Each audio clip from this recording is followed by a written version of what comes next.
ನಮಸ್ಕಾರ. ಭಾರತದಲ್ಲಿ ಯುದ್ಧದ ಕಾರ್ಮೋಡ. ನಾವೆಲ್ಲರೂ ಕೂಡ ಈ ವಾರ್ ಸಿಚುವೇಶನ್ನ ವಿಟ್ನೆಸ್ ಮಾಡ್ತಾ ಇದ್ದೀವಿ. ಈ ಸಂದರ್ಭದಲ್ಲಿ ನೀವು ಮಾಡಬೇಕಾದಂಥ ಬಹಳ ಪ್ರಮುಖವಾದಂಥ ಕೆಲಸ ಇದೆ.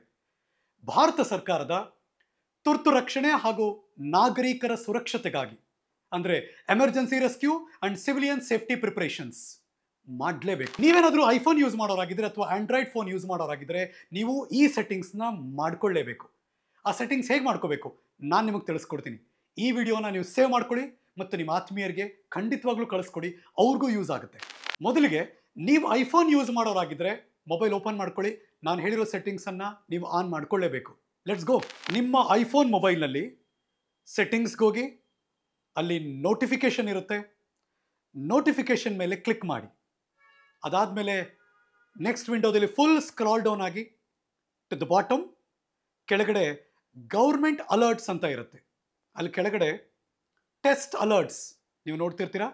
ಬಲಭಾಗದಲ್ಲಿ ಅದನ್ನು ಎನೇಬಲ್ ಮಾಡಿ, ಅಂದರೆ ಆನ್ ಮಾಡಿ. Very important.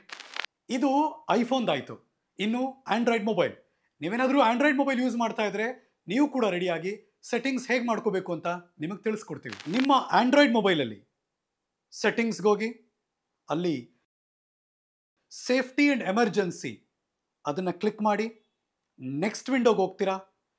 Wireless emergency alert ಅದ್ರ ಮೇಲೆ ಕ್ಲಿಕ್ ಮಾಡಬೇಕು. ಅಲ್ಲಿ ಅಲೋ ಅಲರ್ಟ್ಸ್ ಅಂತ ಇದೆ, ಅದನ್ನು ಟರ್ನ್ ಆನ್ ಮಾಡಿ. ಇದು ನಿಮಗೆ ಕ್ಲಿಯರಾಗಿ ಗೊತ್ತಾಯಿತು ಅನಿಸುತ್ತೆ ಐಫೋನ್ ಮತ್ತು ಆಂಡ್ರಾಯ್ಡ್ ಯೂಸರ್ಸ್ಗೆ.